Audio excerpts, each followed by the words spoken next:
Hello everyone, welcome back to our channel Civil Gyan Centre. यहाँ पे हम लोग स्टील स्ट्रक्चर का जो प्लेलिस्ट शुरू किए थे अब उसको ख़त्म करने के पड़ाव पे हैं, जहाँ हम लोग अब अपना अगला चैप्टर पढ़ने जा रहे हैं, प्लास्टिक एनालिसिस एंड डिज़ाइन। तो हम लोग प्लास्टिक मेंबर्स के बारे में थोड़ा सा, प्लास्टिक एनालिसिस के बारे में थोड़ा सा डिस्कस बीइंग में किए हैं कि जब क्रॉस सेक्शन में दोनों तरफ के जो फाइबर्स हैं वो पूरे फाइबर्स यील्ड स्ट्रेस तक पहुंच जाएं तो वो एक प्लास्टिक हिंज फॉर्म करता है। वो उसको हम लोग प्लास्टिक एनालिसिस के थ्रू एनालाइज करते हैं।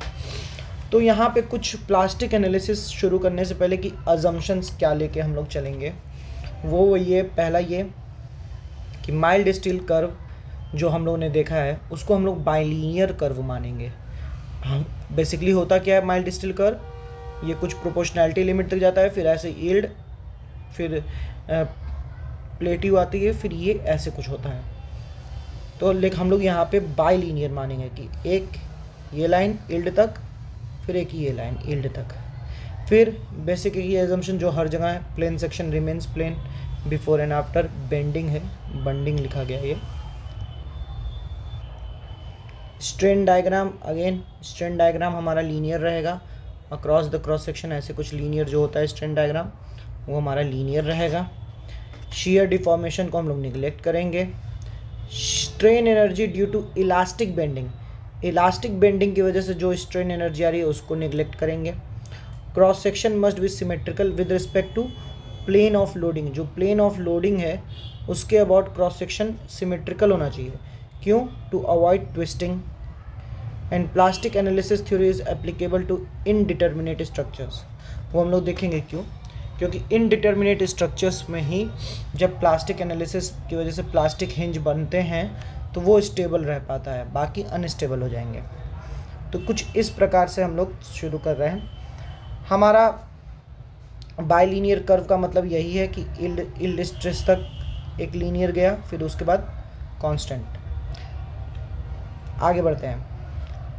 अब देखिए, दो इक्वेशन ऑफ प्लास्टिक थ्योरम को बनाने में दो चीज़ का बहुत इंपॉर्टेंट है। सबसे पहले क्या कि axial force to be zero, जो हमारे एक्सियल फोर्स आएंगे वो ज़ीरो होने चाहिए। और दूसरा ये internal moment balances the applied moment, जो अप्लाइड मोमेंट है उसको इंटरनल मोमेंट बैलेंस कर दें। तो निकालते हैं, कैलकुलेशन ऑफ प्लास्टिक मोमेंट करते हैं। तो पहली इक्विलिब्रियम कंडीशन थी कि axial thrust to be zero. अगर मैं मान लूँ कि ये यहाँ पे वाई डिस्टेंस पे एक स्ट्रिप है, कुछ थिकनेस की होगी जिसका एरिया DA है, फॉर एग्जांपल मैं मान लेता हूँ। इसको अगर मैं इंटीग्रेट कर दूँ तो पूरा का पूरा आ जाएगा, इसको मैं इंटीग्रेट कर दूँ तो पूरा का पूरा आ जाएगा। तो this DA area multiplied by FY, यही आपका एक्सियल फोर्स होगा। तो मैं यहाँ पे बना दे रहा हूँ कि एक्सियल फोर्स क्या होगा, FY इंटू DA। और इसी को बोल रहा है कि अगर मैं इसको ज़ीरो कर दूं, इस वाले एरिया को मैं बोल देता हूँ A1, इधर वाला A2 है। तो इसको मैं पूरे के पूरे को एक्सियल थ्रस्ट को ज़ीरो कर दूं, पहली इक्विलिब्रियम कंडीशन यही है। तो इसको इंटीग्रेट कर दीजिए, क्योंकि हम लोग ने एलिमेंट लिया है DA एरिया का, स्मॉल एलिमेंट लिया है, तो F इसके करस्पॉन्डिंग FY ही स्ट्रेस है। तो FY इंटू DA को इंटीग्रेट कर देते हैं और टोटल ज़ीरो आना चाहिए। तो क्योंकि हम देख रहे हैं एक एरिया सेक्शन A1 है, एक एरिया सेक्शन A2 है, एक एरिया सेक्शन A1 है, एक एरिया सेक्शन A2 है। तो ये कुछ इस प्रकार बन के आएगा FY into A2 minus A1। A2 minus A1 क्यों रहा है? क्योंकि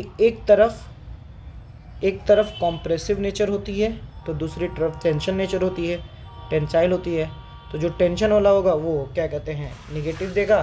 तो यहाँ A2 है, सॉरी इसको पलट दो, A2 A1, ठीक है। तो A2 माइनस A1 आ गया। तो इससे पहली कंडीशन हमको मिल गई, क्या FY सब ज़ीरो हो जाएगा, A2 इजक्वल टू A1। तो हमको ये चीज़ क्लियर हो गई कि जो न्यूट्रल एक्सिस है, यहाँ से मैं एक स्टेटमेंट दे सकता हूँ कि प्लास्टिक एनालिसिस में न्यूट्रल एक्सिस जो है divides the area, cross sectional area into half, ये कर रहा है। ये क्लियर हो गया, पहली चीज़ तो ये क्लियर हो गया। अब दूसरी कंडीशन देखते हैं। दूसरी कंडीशन क्या बोला था कि internal movement is equal to applied movement. Internal movement जो आएगा वो अप्लाइड मूवमेंट के बराबर आएगा। तो फोर्स के लिए तो हमको DA इंटू FY करना पड़ा। इंटरनल मूवमेंट के लिए क्या करना होगा? अगर मैं एलिमेंट की बात करूं तो एलिमेंट अगर ये y डिस्टेंस पे है तो y into DA into FY into DA force हो गया, इंटू y वो हमारा मूवमेंट हो जाएगा। तो मैं यहाँ पे डायरेक्ट इक्वेशन लिख रहा हूँ। तो ये क्या हो जाएगा? FY into y into DA, ये इक्वल टू किसके? जो अप्लाइड मूवमेंट है MP। तो इंटीग्रेट कर दो। तो जब इंटीग्रेट करेंगे तो y/dA का इंटीग्रेशन, FY तो कांस्टेंट है, y/dA का इंटीग्रेशन जो बन के आएगा वो आएगा y1 बार A1 प्लस y2 बार A2। ये बन के आया। और ये किसके बराबर होगा? MP के। ये किसके बराबर होगा? MP के।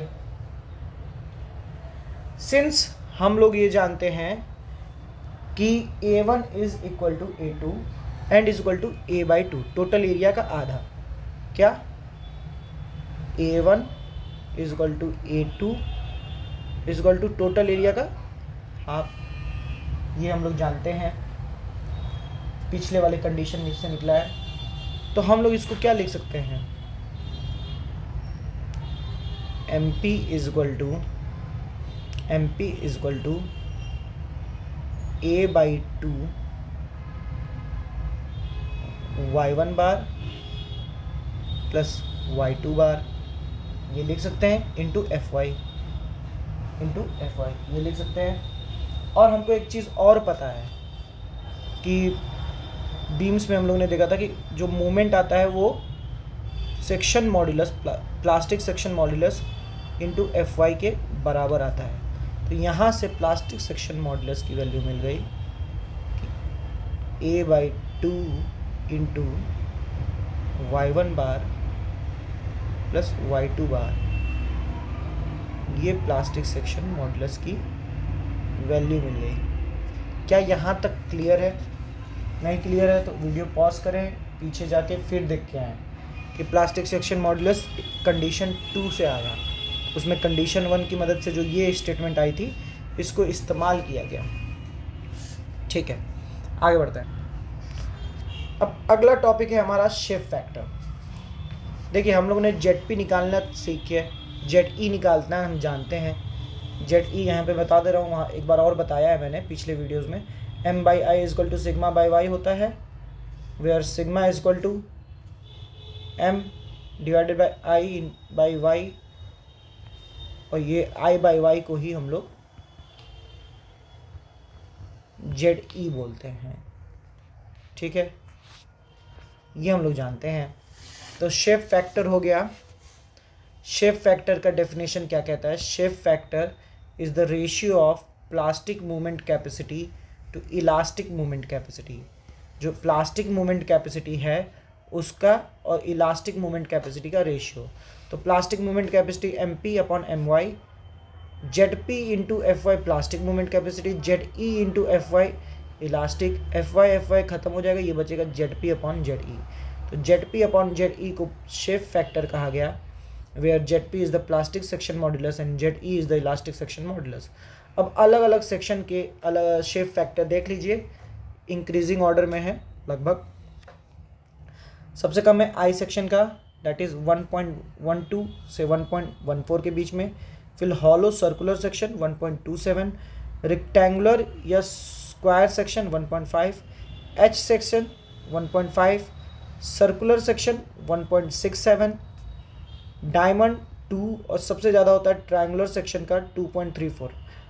तब जब इसके बेस को ऐसे रखा जाए और इसको अगर ऐसे रख दिया जाएगा टेढ़ा टाइप का, तो ये 2 हो जाता है। ठीक है, एक तरह से देख सकते हैं ये डायमंड का आधा है ये वाला सेक्शन। ठीक है, तो एक बार फिर से आई 1.12 से 1.14, hollow circular section 1.27, rectangular section 1.5 और स्क्वायर भी 1.5 और एच सेक्शन भी 1.5, circular section 1.67, diamond 2, triangular section with base नीचे 2.34 और टेढ़ा 2। तो ये हो गया। बाकी फिर आता है रिजर्व स्ट्रेंथ। रिजर्व स्ट्रेंथ क्या होता है? रिजर्व स्ट्रेंथ जो रेशियो होता है अल्टीमेट लोड और यील्ड लोड का स्ट्रेस, कि अल्टीमेट लोड कितना आ रहा है और यील्ड लोड कितना आ रहा है। तो एक तरह से अगर लोड के फॉर्म में देखा जाए तो ये भी MP है, ये MY है, ये एक तरह से शेप फैक्टर की ही बात करता है रिजर्व स्ट्रेंथ। फिर एक आता है लोड फैक्टर। लोड फैक्टर क्या होता है? Ultimate load divided by working load. Ultimate load कितना आ रहा है और वर्किंग लोड हम कितना ले रहे हैं उसकी बात कर रहे हैं। Factor of safety yield stress divided by working या permissible stress. Margin of safety factor of safety -1। अब इन तीनों में relation load factor, factor of safety और एक और क्या हमने पढ़ा है? Shape factor. इन तीनों में रिलेशन बहुत इंपॉर्टेंट है, घुमा फिरा के क्वेश्चन पूछता है। Relationship between shape factor, load factor and factor of safety. तो लोड फैक्टर हमने क्या देखा? Ultimate load divided by working load. Ultimate load को लिख सकते हैं PU/PW, इसको PU को MP या इसको MW। तो ZP/ZE और FY/F। ये FY यहाँ क्यों नहीं है? क्योंकि ये वर्किंग लोड है। वर्किंग लोड की बात कर रहे हैं तो वर्किंग लोड FY से भी कम कहीं होता है, तो ये F है, ठीक है। और हम जानते हैं कि FY/F फैक्टर ऑफ सेफ्टी होता है, yield stress divided by working stress, FY/F factor of safety होता है। तो ये एक तरह से क्या कहते हैं? फैक्टर ऑफ सेफ्टी है, इतना दूर वाला FY/F, ये फैक्टर ऑफ सेफ्टी को रिप्रेजेंट कर रहा है। ये ZP/ZE किसको रिप्रेजेंट कर रहा है? शेप फैक्टर को। तो हम लोग लिख सकते हैं कि load factor is equal to shape factor into factor of safety. तो load factor is equal to shape factor into factor of safety. ये इंपॉर्टेंट यहाँ से निष्कर्ष निकल के आता है। आगे है length of plastic hinge. Plastic hinge की लेंथ ये भी बहुत इजी है। यहाँ पे हम लोग बात करते हैं कि कितना पोर्शन, जैसे अगर कोई बीम है, लोडिंग दी गई है और लोडिंग कुछ ऐसी है कि कुछ एरिया में जो मोमेंट डेवलप हो रहा है MY से ज़्यादा है, MY से ज़्यादा है, तो वो जहाँ MY से ज़्यादा आ गया होगा वहीं प्लास्टिक हिंज बनना शुरू हो गया होगा। तो उस लेंथ को हम लोग बोलते हैं लेंथ ऑफ प्लास्टिक हिंज। तो ये देखिए, पहले तो length of plastic hinge defined by length of beam which carry moment greater than MY। Moment greater than MY, ठीक है, MY से ज़्यादा मोमेंट होना चाहिए। दूसरी बात कि किस किस चीज़ों पे डिपेंड करती है, तो ये बहुत पूछता है क्वेश्चन में। लेंथ ऑफ मेंबर पे डिपेंड करती है, टाइप्स ऑफ लोडिंग पे डिपेंड करती है, शेप फैक्टर पे डिपेंड करती है और distribution of cross sectional area पे डिपेंड करती है। इन चारों चीज़ों पे डिपेंड करती है। किस चीज़ पे डिपेंड नहीं करती है वो है यील्ड स्ट्रेस। हो सकता है ऑप्शन में इन तीनों में से कोई एक दे दे और एक यील्ड स्ट्रेस बोल दे और पूछ they do not depend upon, तो आप लोग को यील्ड स्ट्रेस मानना है कि length of plastic hinge does not depend upon yield stress, ठीक है। अब देखिए ये एक केस में बता रहा हूँ थोड़ा सा कैलकुलेट करके, बाकी आप लोग उसी हिसाब से अपना निकाल लेंगे। अब देखिए ये एक बीम है, इस पे UDL है, मान लेते हैं ये LP जो है लेंथ ऑफ प्लास्टिक हिंज है, मतलब LP वाले एरिया में जो LP का एरिया है इतना, इसमें जो मूवमेंट है MY से ज़्यादा है, MY से ज़्यादा है या MY के बराबर है, ठीक है। तो इस वाले एरिया में यहाँ पे MY मूवमेंट है और फिर इसमें उससे ज़्यादा, फिर यहाँ पे MY, ठीक है। तो यहाँ मान लेते हैं एकदम प्लास्टिक मूवमेंट आ गया MP। तो इतने पोर्शन में मूवमेंट कितना होगा, जो कि मुझे लगता है कि मुझे एक फ्रेश पेज पे ये बनाना चाहिए ताकि आप लोग को समझ में आए। तो देखिए ये कुछ बीम है, इसमें लोडिंग कुछ इस प्रकार हुई कि बीच में प्लास्टिक हिंज MP, मतलब इस यहाँ पे मैक्सिमम बेंडिंग मोमेंट आ गया MP के बराबर, प्लास्टिक हिंज डेवलप हो गया।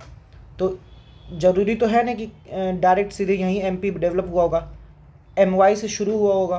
तो कुछ एरिया इसका जो है वो लोड जो होगा जहाँ पे मूवमेंट MY के बराबर होगा, MY के बराबर होगा और इसके इधर वाले कम होंगे, उससे पहले कम होगा, उसके बाद MY से बढ़ा ना, और मैक्सिमम ये MP के बराबर आया होगा, तो मैं अगर बोलूँ कि इस पॉइंट पे MP है और इस पॉइंट पे MY है, तो इतना जो लेंथ हुआ यहाँ से लेके यहाँ तक का, यहाँ पे हमारी बीम में MY से ज़्यादा मोमेंट है। इतने लेंथ में हमारी बीम में जो बेंडिंग मोमेंट है वो MY से ज़्यादा है, greater than equal to MY। तो ये हमारा लेंथ ऑफ प्लास्टिक हिंज है। अब इसको निकाले कैसे, तो थोड़ा फिर से देखते हैं फिगर को।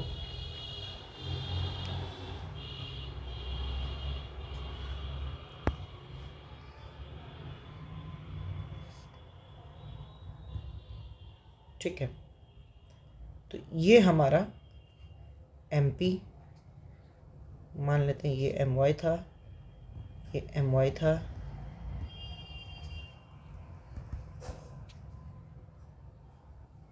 MY। तो इतना डिस्टेंस कितना होगा, इतनी हाइट, इतनी हो जाएगी। टोटल MP है, MP माइनस MY, ये टोटल MP है, MP माइनस MY हो गई। अगर हम जानते हैं कि UDL की वजह से ये डिफ्लेक्ट होता है पैराबोलिक में, तो अगर मैं इसका इक्वेशन लिख दूं कि y is equal to kx², तो हमको ये एक चीज़ कह सकते हैं कि eight x equal to L/2, मतलब टोटल लेंथ डिवाइडेड बाई 2, इतनी दूरी पे L/2, at x equal to L/2, y is equal to कितना है, टोटल MP, और एट x इक्वल टू इतनी डिस्टेंस, यहाँ से लेके केवल यहाँ तक की डिस्टेंस, तो ये कितना है, L minus LP/2, L minus LP/2। तो y इज इक्वल टू कितना है, MP माइनस MY। तो दो इक्वेशन मिला, इक्वेशन 1, इक्वेशन 2, दो इक्वेशन मिला। इन दोनों की वजह से दो इक्वेशन मिलेंगे इसमें जब हम लोग वैल्यू पुट करेंगे। तो उन दोनों को यहाँ सॉल्व करने नहीं जा रहे हैं हम, क्वाड्रेटिक इक्वेशन को सॉल्यूशन नहीं बता रहे हैं यहाँ पे। उन दोनों को जब हम सॉल्व करेंगे तो LP की वैल्यू पाएंगे, LP is equal to L under root में 1/1 माइनस 1/, शेप फैक्टर। तो ये LP बन के आता है, तो मैंने यहाँ पे लिखा है। तो y is equal to kx² equation बनी। इस इक्वेशन और ये दो कंडीशन की मदद से LP is equal to L under root 1 minus 1/SF। ये कब, जब बीम सिंपली सपोर्टेड है और UDL से लोडेड है। अगला इसका दो केस और है कि सिंपली सपोर्टेड पॉइंट लोड, तो LP is equal to 1 minus 1/SF आता है। और अगर केवल ये है, क्या बोलते हैं इसको, कैंटिलीवर है पॉइंट लोड, तो भी LP is equal to L into 1 minus 1/SF। तो ये हो गई प्लास्टिक हिंज की बात। ऐसे ही कुछ और भी पूछ देगा, लोडिंग कंडीशन बदल देगा, तो उसमें आपको अपने हिसाब से निकालना है। मानना पड़ेगा कि कहीं पे MP बन रहा है, कहीं पे MY बन रहा है, उसके बीच में आपको डिफ्लेक्शन निकालते हुए निकालना पड़ेगा। अब हम लोग ज़्यादा नहीं बचा है, करते हैं। अब हम लोग प्लास्टिक एनालिसिस थ्योरी पे आ गए। बात करें, हम लोग ने बात की थी अभी कि प्लास्टिक एनालिसिस थ्योरी केवल इंटरमीडिएट स्ट्रक्चर्स, इनडिटर्मिनेट है ये, इनडिटर्मिनेट स्ट्रक्चर्स के लिए प्लास्टिक एनालिसिस होती है। डिटर्मिनेट के लिए इसलिए नहीं होती है क्योंकि जब इसमें large amount of deformation produce होगा तो डिटर्मिनेट नहीं हैंडल कर पाएगा, जिसको इनडिटर्मिनेट स्ट्रक्चर हैंडल कर लेंगे, इनडिटर्मिनेट स्ट्रक्चर हैंडल कर लेंगे। तो ये बात हो गई हमारी प्लास्टिक एनालिसिस से रिलेटेड कि plastic analysis theory indeterminate structures के लिए ज़्यादा लागू होती है एज़ कम्पेयर टू डिटर्मिनेट। बात करते हैं कि प्लास्टिक हिंज कितने बन सकते हैं, कितने प्लास्टिक हिंज बन सकते हैं लोडिंग की वजह से। तो number of plastic hinge required for collapse, collapse करने के लिए कितने प्लास्टिक हिंज की ज़रूरत है, तो R+1 प्लास्टिक हिंज की ज़रूरत पड़ती है, where R is the degree of static indeterminacy. अब आप इसी से अनुमान लगाइए कि स्टैटिक डिटर्मिनेट स्ट्रक्चर्स का R कितना होता है, R इक्वल टू 0 होता है। तो एक हिंज भी बन जाएगा तो वो फेल कर जाएगा, कोलैप्स कर जाएगा। Static determinate structure. इनडिटर्मिनेट में आर ग्रेटर देन 0 होता है, तो एक हिंज से ज़्यादा हिंज की ज़रूरत पड़ेगी उसको कोलैप्स कराने के लिए। आगे बात करें कहाँ कहाँ का प्लास्टिक हिंज बनता है, तो पहले बात आती है कि जहाँ पे पॉइंट लोड लग रहा है वहाँ प्लास्टिक हिंज बन सकता है।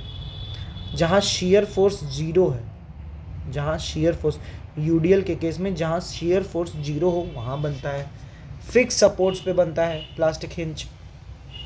और अगर सडन क्रॉस सेक्शन चेंज हो रहा है जैसे यहाँ हो रहा है तो वहाँ पे बनता है प्लास्टिक हिंज।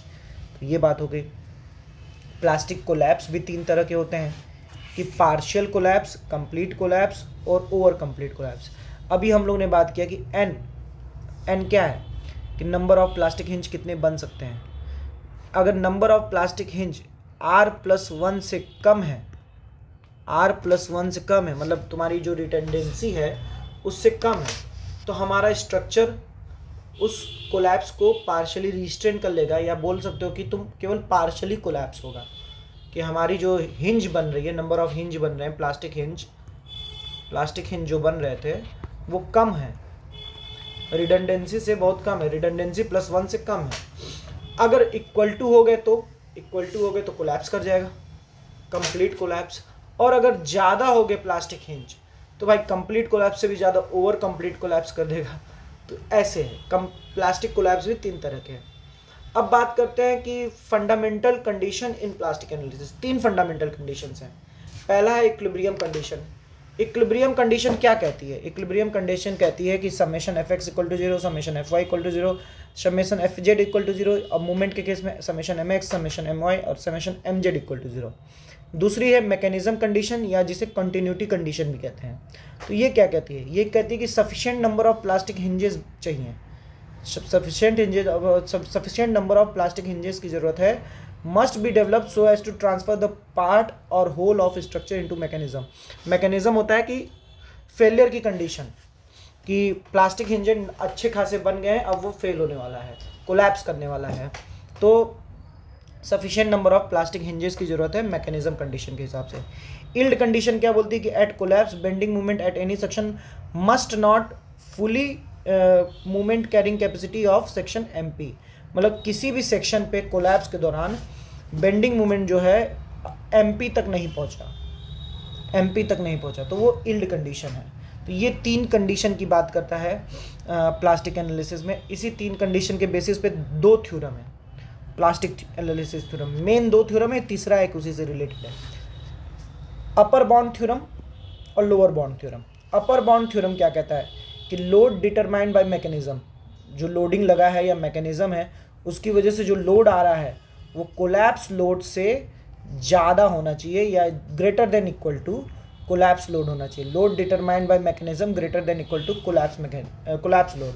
मतलब पी अगर कोलैप्स लोड है तो पी जो आ रहा है P should be greater than equal to P या M should be greater than equal to M P. ठीक है। इट फॉलोज इक्विलिब्रियम कंडीशन, ये जो है इक्विलिब्रियम कंडीशन और मैकेनिज्म कंडीशन को सेटिस्फाई करता है। अपर bound kinetic theorem, upper bound theorem या काइनेटिक थ्योरम। लोअर बाउंड या स्टैटिक थ्योरम की बात करें तो ये वो है जहां लोड डिटरमाइंड बाय लोडिंग या mechanism should be less than equal to collapse load. Collapse load से कम होना चाहिए, तो P less than equal to P U, M less than equal to M P. ये कौन सा है? इक्विलिब्रियम कंडीशन और यील्ड कंडीशन। इक्विलिब्रियम कंडीशन और यील्ड कंडीशन को ये सेटिस्फाई कर रहा है। MP से कम मूवमेंट है तो यील्ड कंडीशन में ही आ रहा है, सेटिस्फाई कर रहा है। एक तीसरा आता है, ये इतना इंपॉर्टेंट नहीं है लेकिन क्योंकि दिया था तो मैं बता रहा हूँ, यूनिकनेस थ्योरम। जब ये इक्वल टू केवल होल्ड कर रहा है, P equal to P U, M equal to M P, इसमें तीनों कंडीशन वैलिड हैं, इक्विलिब्रियम भी, यील्ड भी, मैकेनिज्म भी। फिर एक आता है principle of virtual work. Principle of virtual work क्या कहता है? It states that if body is subjected to force is elastic. अगर आपकी जो बॉडी है जिस पे फोर्स लग रहा है वो इलास्टिक है, इलास्टिक बॉडी है, तो work done by external forces is equal to work done by internal forces. जो एक्सटर्नल फोर्सेज है उनके द्वारा किया गया वर्क डन इंटरनल फोर्सेज के वर्क डन के बराबर होगा। तो ये इतनी बात हो गई थ्योरी प्लास्टिक एनालिसिस के बारे में, जिसमें इंपॉर्टेंट था हमारा सबसे पहले वाला अजम्पशंस। एक बार मैं बारी बारी पूरा क्विक रिवीजन करा दे रहा हूँ कि अजम्पशंस बहुत इंपॉर्टेंट है, इसको पॉज करके एक बार देख लीजिएगा। यहाँ पे अजम्पशंस बहुत इंपॉर्टेंट है। दूसरे नंबर पे कि ये जो इक्वेशन निकालने के लिए जो इनके कंडीशन थे वो याद रहने चाहिए, axial force to be zero and internal movement balances the applied movement. तो इसकी वजह से दो कंडीशन आए थे कि एक A2 इक्वल टू A1 आएगा जो न्यूट्रल एक्सिस के ऊपर का एरिया है और नीचे का एरिया दोनों बराबर होंगे, और कितने के बराबर होंगे, तो A/2 टोटल एरिया का आधा ना। और दूसरा की वजह से आता है कि ZP equal to A/2 into Y1 bar plus Y2 bar. Y1 bar क्या है, सेंट्रॉइड ऑफ दैट एरिया, ठीक है। शेप फैक्टर हम बहुत इंपॉर्टेंट चीज़ है कि शेप फैक्टर क्या होता है, plastic movement capacity divided by elastic movement capacity. फिर बात करें डिफरेंट शेप फैक्टर, ये बहुत याद होने चाहिए, कभी कभी क्वेश्चन डायरेक्ट यही पूछ देता है कि डिफरेंट शेप फैक्टर बताइए, तो I का 1.12 टू 1.14, फिर है हॉलो सर्कुलर सेक्शन का 1.27, रेक्टेंगुलर और स्क्वायर का 1.5, H section 1.5, circular section 1.67, diamond section 2, triangular section base अगर नीचे है तो 2.34, अगर टेढ़ा है तो 2। रिजर्व स्ट्रेंथ भी ऐसे ही शेप फैक्टर के इक्विवेलेंट चीज़ है। Load factor ultimate load upon working load. Factor of safety yield stress divided by working permissible stress. Margin of safety की बात करें तो factor of safety -1 margin of safety होता है। तीनों के बीच में रिलेशन जो निकल के आया था, load factor equal to shape factor into factor of safety. फिर लेंथ ऑफ प्लास्टिक हिंज में हम लोग बात किए थे कि डिपेंड किस पे करता है, नहीं डिपेंड किस पे करता है, तो ये बहुत याद रखिएगा कि depend length of member, types of loading, shape factor और distribution of cross sectional area. जिस पे डिपेंड नहीं करता वो यील्ड स्ट्रेस है।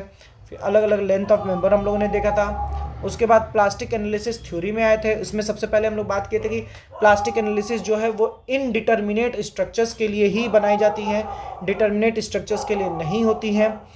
और number of plastic hinge and कितना होना चाहिए, number of plastic hinge collapse करने के लिए कितनी होनी चाहिए, वो R+1 से बराबर होनी चाहिए, R+1 के बराबर होनी चाहिए, मिनिमम इतनी होनी चाहिए।